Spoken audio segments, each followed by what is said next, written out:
Chapter 24. Light and Bread.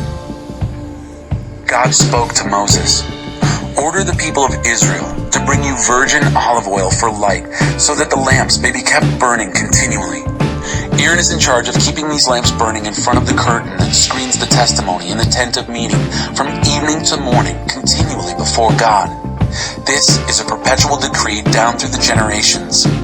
Aaron is responsible for keeping the lamps burning continually on the lampstand of pure gold before God.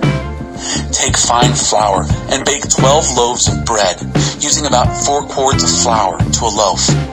Arrange them in 2 rows of 6 each on the table of pure gold before God.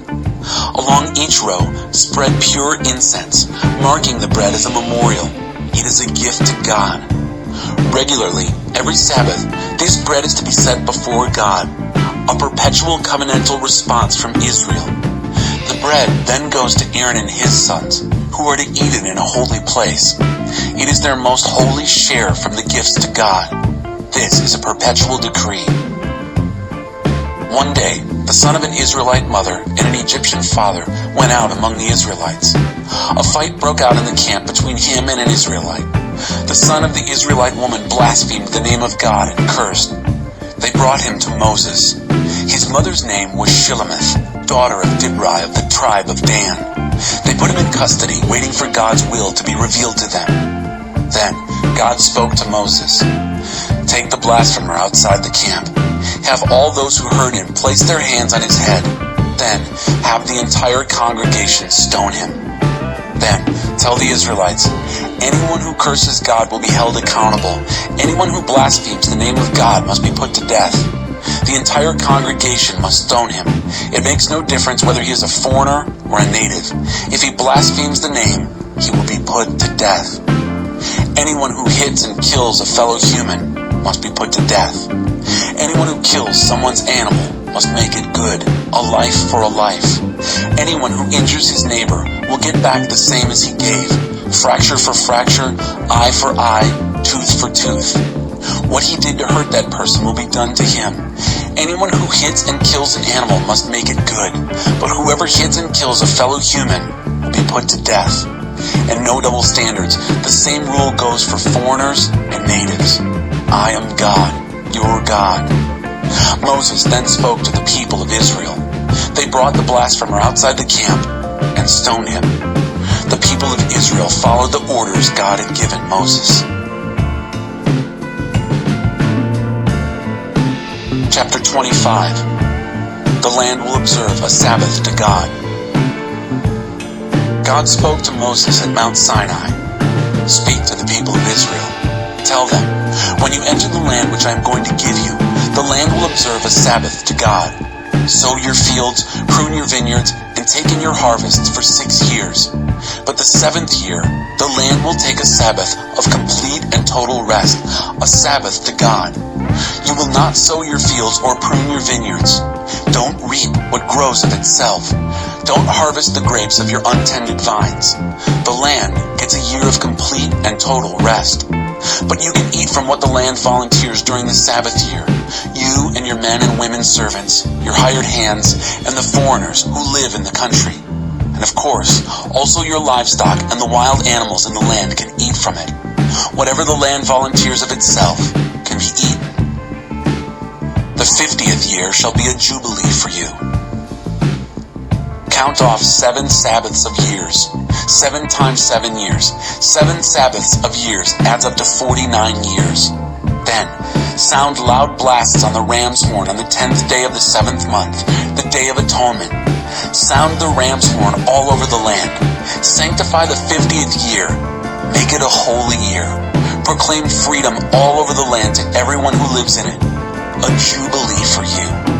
Each person will go back to his family's property and reunite with his extended family.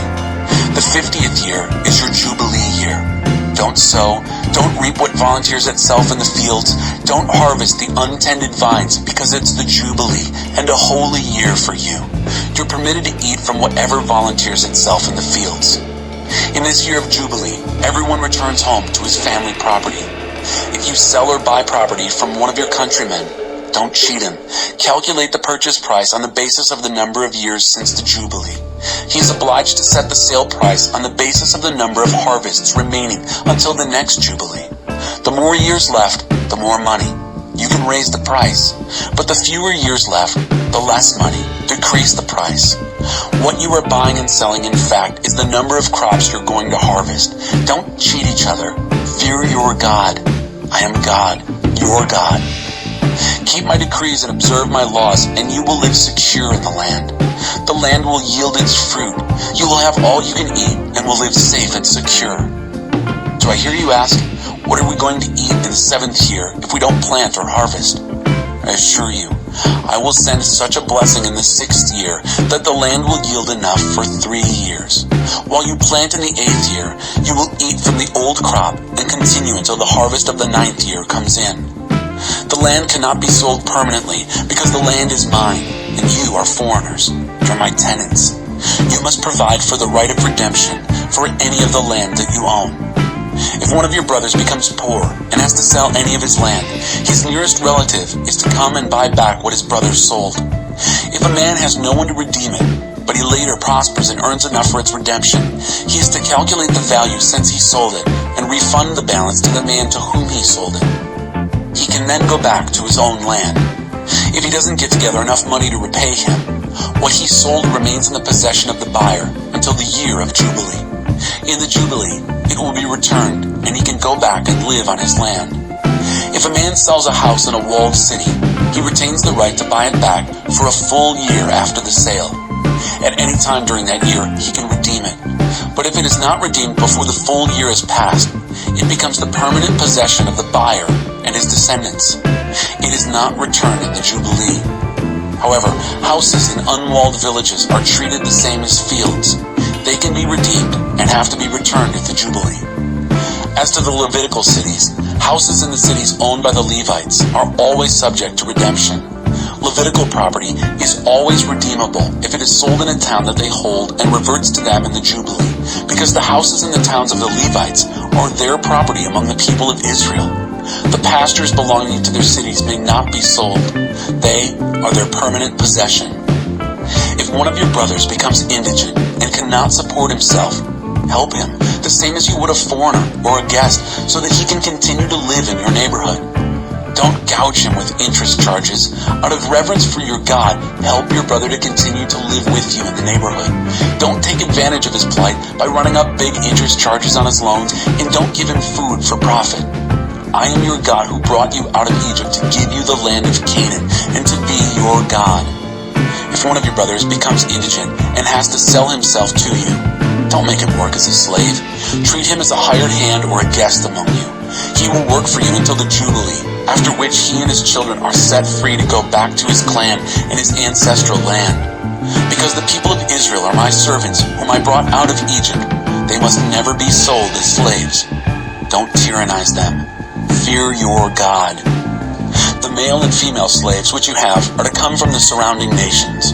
You are permitted to buy slaves from them. You may also buy the children of foreign workers who are living among you temporarily, and from their clans which are living among you and have been born in your land. They become your property. You may will them to your children as property and make them slaves for life, but you must not tyrannize your brother Israelites. If a foreigner or temporary resident among you becomes rich, and one of your brothers becomes poor and sells himself to the foreigner who lives among you, or to a member of the foreigner's clan, he still has the right of redemption after he has sold himself. One of his relatives may buy him back. An uncle or cousin or any close relative of his extended family may redeem him. Or, if he gets the money together, he can redeem himself. What happens then is that he and his owner count out the time from the year he sold himself to the year of Jubilee. The buyback price is set according to the wages of a hired hand for that number of years. If many years remain before the Jubilee, he must pay back a larger share of his purchase price. But if only a few years remain until the Jubilee, he is to calculate his redemption price accordingly.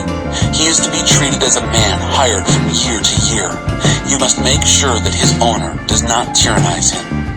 If he is not redeemed in any of these ways, he goes free in the year of Jubilee, he and his children, because the people of Israel are my servants. my servants whom I brought out of Egypt. I am God, your God.